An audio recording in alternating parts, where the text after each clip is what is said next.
आज प्रजासत्ताक दिनानिमित्त आज आपल्या इथं दोन पाहुणे उपस्थित आहेत। एक आपले सतीश गायकवाड सर आणि दुसरे विजय जगताप सर। आता या दोघांचं त्या बोपडी भागामध्ये नाही तर पूर्ण पुण्यामध्ये आंबेडकरी चळवळीसाठी एक विशेष योगदान आहे आणि यांचं खूप वर्षापासून इथं बाबासाहेब आंबेडकर चळवळ धम्मकार्याचं काम असतो, यांचं कार्य हे सतत चालू असतं। तर यांना आज आपल्या इथं त्यांची उपस्थिती ही खरंच म्हणजे आम्हाला आनंद वाटतोय। त्या दोघांनी आमच्या छोट्याशा उपक्रमाला एक उपस्थिती दर्शवली। तर आजचा जो विषय आपण सर्वांना दिलेला आहे, त्यांनी गॅलरी पाहिलेलीच आपण ती बनवलेली आहे।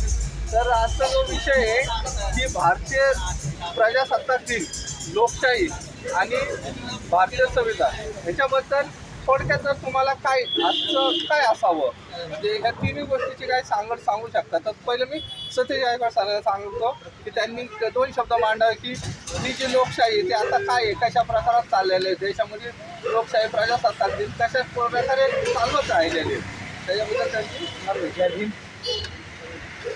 आज 26 जानेवारी हा जो प्रजासत्ताक दिन म्हणून आपण साजरा करतो, खऱ्या अर्थाने या देशामध्ये संविधानाची अंमलबजावणी करण्यासाठी 26 जानेवारी 1950 या दिवशी संविधान या देशाला लागू झालं। मित्रांनो, आज विषय असा आहे की या देशाला लोकशाहीच्या मार्गाने देश वाटचाल करत असताना वाटचालीमध्ये जे लोकांना, भारतामध्ये जे लोक आहेत, जनता आहे, ती संविधान साक्षर झाली पाहिजे। संविधान साक्षर जर झाली तर इथलं जे भारतीय संविधान आहे, संविधानामध्ये जे मूलभूत हक्क आहेत, मूलभूत कर्तव्य आहेत, ते लोकांना योग्य पद्धतीनं समजेल आणि समजल्याच्या नंतर खऱ्या अर्थानं संविधानाची अंमलबजावणी करून घेण्याचं काम हे इथल्या जनतेचं आहे। आमदार, खासदार हे आपलं प्रतिनिधित्व करतात आणि ते कायदे मंडळामध्ये कायदे बनवतात, पण ते कायदे संविधानाच्या चौकटीत आहेत का ते पाहण्याचं जे काम आहे इथल्या सुप्रीम कोर्टाचं काम आहे, सर्वोच्च न्यायालयाचं काम आहे। आणि सर्वोच्च न्यायालय हे काम केलं पाहिजे, तर ते जर करत नसेल तर इथली जी जनता आहे या जनतेला संपूर्ण अधिकार आहे की संविधानाच्या अनुसार देश चालू आहे का, त्याची अंमलबजावणी होती का, ती करून घेतली पाहिजे, हे सर्व अधिकार नागरिकांना दिलेले आहेत। परंतु एकंदरीत जनता ही संपूर्ण 100% साक्षर नसल्या कारणाने तिथलं जे प्रशासन आहे ते त्यांना हवं तसं काम करून घेते। त्यामुळं मला असं म्हणायचं आहे, तुमचा अतिशय चांगला उपक्रम आहे, याच्यामध्ये तुम्ही संविधानाची उद्देशिका लावलेली आहे, संविधानाचे जे कलमं आहेत ते तुम्ही लावलेले आहेत, त्याची अंमलबजावणी करण्यासाठी तुम्ही धडपड करताय, ते अतिशय तुमचं काम कौतुक करण्यासाठी आहे। आणि हे सातत्याने जर चाललं तर नागरिकांमध्ये त्याचं प्रबोधन होऊन, त्याचं संचलन होऊन, म्हणजे संविधानाची अंमलबजावणी करण्यासाठी नागरिक जर जागरूक जर झाले तर खऱ्या अर्थाने संविधान लागू होईल असं मला वाटतं। खूप धन्यवाद भाऊ। तर जगताप भाऊ, आपण काय सांगू शकता की सध्याची जी प्रजासत्ताक दिनाचं जे चालू आहे स्वरूप, परत संविधान, राज्यघटना, लोकशाही याच्याबद्दलचे जे लोकांमधलं संभ्रम आहे, तर तुमचा पाहण्याचा दृष्टिकोन काय आहे किंवा काय असावं पाहिजे? एकदम सर्व प्रजासत्ताक दिनानिमित्त आज पहिल्यांदा मला बघून एवढा आनंद झाला की प्रजासत्ताक दिनानिमित्त सर्वीकडे ध्वजवंदन होतो, भारतभर होतो, परंतु तुम्ही ज्या सोशल ग्रुपनी आपले तुमचे जेवढे मित्रमंडळींनी जो पहिला हा कार्यक्रम वाढवला, तर पहिल्यांदा मी प्रथम प्रजासत्ताक दिनानिमित्त तुमच्या सर्व टीमचे मी हार्दिक अभिनंदन करतो, कारण की तुम्ही हे जागृत केलं. कारण रोडनी येतात, कारण आम्ही बी चालवतो तर जाता जाता आम्ही बघितलं की कार्यक्रम काहीतरी लागला आहे संविधानविषयी, म्हणून आम्हाला आनंद वाटला. आणि तुम्ही आम्हाला जे सांगून दाखवलं की कुठले कलम आहे, संविधान कसे आहेत, बाबासाहेबांचे फोटो का लावले, एक घटना का लिहिलेली, हे तुम्ही आम्हाला सांगितल्यामुळं आम्हाला आनंद वाटला. कारण आम्ही करतो, परंतु काय होतं, घटना वाचत नाही आहे. आपले लोक काय करतात, फक्त संविधान बघतो, फक्त संविधानमधले बघतो, बाकीचं काय आपण घटना लक्ष देत नाही. पण आकाश भाऊ, तुम्ही आम्हाला सांगितलं बरं, आम्हाला एवढा आनंद वाटला की आम्ही मोठे असलो, पण राजकारणात काय होतं, फक्त जनतेचे काय प्रश्न आहेत त्याच्याकडे लक्ष दिलं जातं. संविधान फक्त म्हणतो आणि बाबासाहेब आमचं एवढं म्हणतो, पण तुम्ही दाखवलं. मला पहिल्यांदा मी तुमचे देखील अभिनंदन करतो की तुमची टीम तर करतेच करते, पण तुम्ही आम्हाला प्रत्यक्षात नेऊन दाखवलं हा फोटो कशाचा आहे, ही कलमं कशाची आहेत, महिलावर अन्याय झाल्यानंतर काही, हे म्हणजे असं सांगितल्याबद्दल आम्हाला आनंद वाटलं.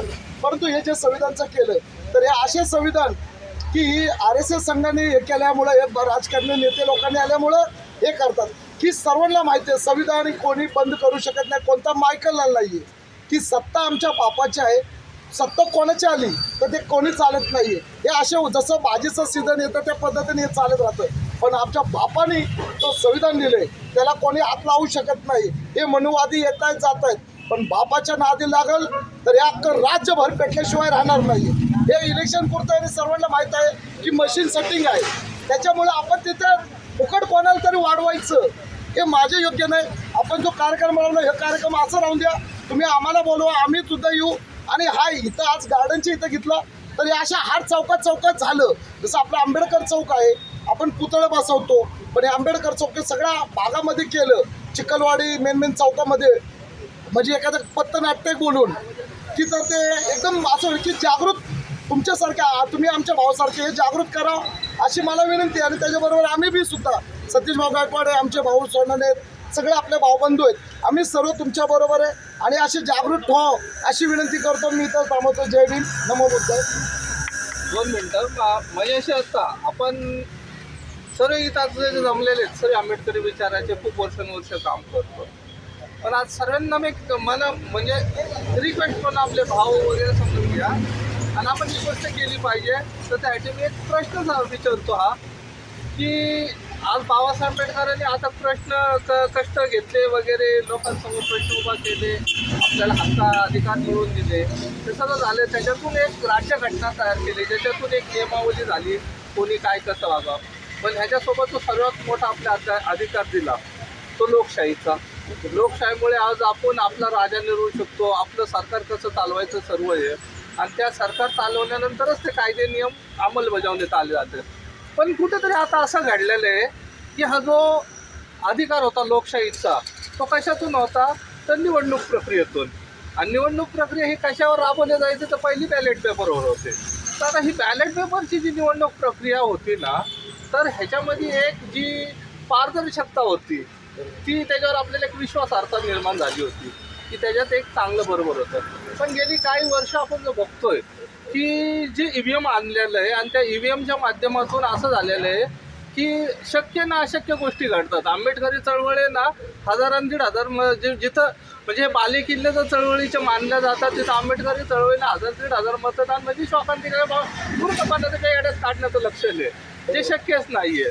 तर मग हे EVMबद्दल जर भविष्यात आपल्याला सर्वांना एकत्र यावं असं वाटतंय, ह्याच्यावर कामं करावे, ह्याच्यावर लोकप्रबोधन करावं, तर तुमचं असं काय मत आहे, तुमचा पाठिंबा असेल, सदैव असेल, आपण सर्वांनी मिळून केलं पाहिजे. तर दोघांनी 2-2 मिनटं मला फक्त ह्या गोष्टीबद्दल सांगावं. तुम्ही जो मुद्दा काढला तो एकदम छान झालेला आहे, कारण सत्ता आपली हे मशीन आहे, तर जनताने जागृत झाले आणि आपण सर्व लोक रोडवर उतरलं की आपल्या बोपडी हा बालेकिल्ला, दिल्लीपर्यंत नाव होतं तर गल्लीमधून बोपडीचं नाव झालं होतं की बोपडी म्हणलं की सगळे दिल्लीला नाव होतं.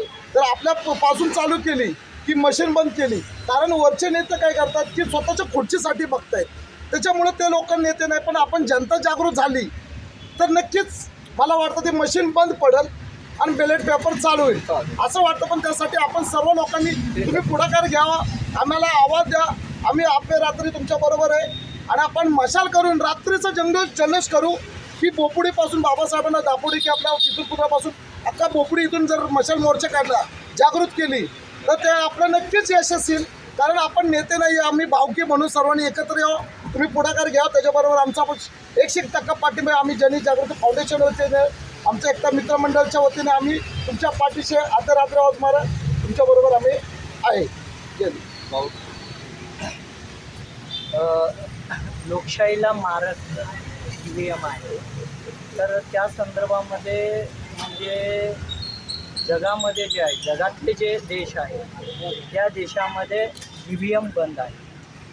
परंतु देशामध्ये जे भांडवलशाहीचं जे राज्य आहे, म्हणजे देशामध्ये लोकशाहीचं राज्य, कल्याणकारीचं राज्य संविधानाने स्थापन केलं.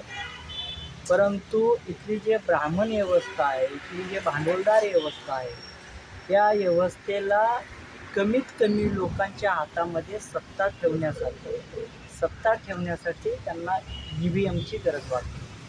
परंतु याच्यामध्ये विषय असा आहे की EVM जे आहे म्हणजे जे सत्ताधारी वर्ग आहे, सत्ताधारी वर्गांनी म्हणजे जे संविधानिक जे यंत्रणा आहे म्हणजे निवडणूक आयोग, याच्यावरचा विश्वास उडण्यासाठी, म्हणजे विश्वास संपण्यासाठी, म्हणजे शासनाची जे संविधानिक जे यंत्रणा आहे, संविधानिक जे संस्था आहे, त्याचा विश्वास संपण्यासाठी सत्ताधारी वर्गाने हे EVM, त्याच्या पलीकडे जाऊन दुबार मतदाराचे नावं आहेत, त्याच्या पलीकडे जाऊन म्हणजे हे म्हणजे EVMमधून जे पर्ची काय म्हणतात ते रिसीड यायची, त्याला VVPAT ते सुद्धा त्यांनी बंद केलेलं आहे.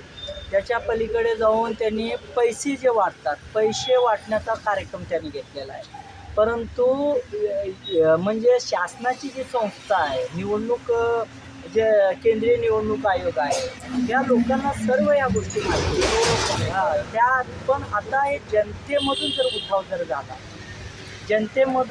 झाला तर हे जी निवडणूक जी प्रक्रिया आहे, निवडणुकीची जी कार्यपद्धती आहे ती चेंज होईल. म्हणजे त्यांना जे लोकांना संविधान साक्षर जे आहे ते करणं खूप गरजेचं आहे.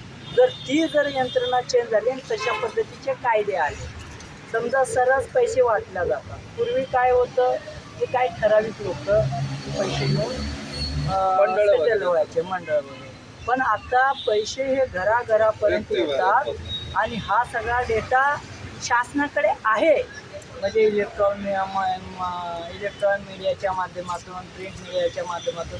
परंतु इच्छाशक्ती जी आहे निवडणूक आयोगाची, ती कारवाई करायची नसल्या कारणानं आता आपल्याला ह्याच्यामध्ये जनजागृती करून, म्हणजे हा जो आहे सत्ताधारी जो पक्ष आहे, सत्ताधारी पक्षाला ती पद्धत हवी आहे आणि विरोधी पक्षांना तशा पद्धतीचा विरोध करण्याची त्यांची इच्छा नाही.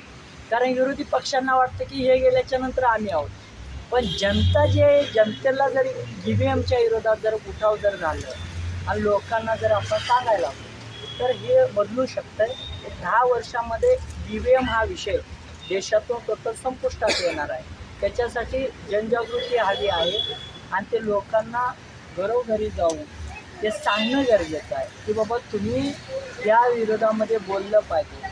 मताची जर किंमत जर लोक ठरवायला लागली तर मग येणाऱ्या काळामध्ये लोकशाही संपुष्टात येईल. तुमच्या म्हणजे भांडवलदाराच्या हातामध्ये देत जाईल आणि तशा पद्धतीची यंत्रणा उभी राहील अशी दाट शक्यता आहे. याच्यासाठी तुम्ही जे प्रयोग करताय तो अतिशय चांगला प्रयोग आहे. या EVMवर वेगवेगळ्या खुल्या चर्चा आपण केल्या पाहिजेत अशी भावना व्यक्त मी करतो. खूप खूप धन्यवाद. आपण याच्या पुढे आपण नक्कीच विषयावर एक मोठा सफल चर्चा पूर्ण बोलून आउटरोड भागातून एक मोठी मीटिंग करू आणि काय करता येईल त्याच्यावर सर्वांचे एक मत घेऊया आणि खरंच या गोष्टीला आपण भविष्यात करूया. सर्वांना चला खूप खूप धन्यवाद.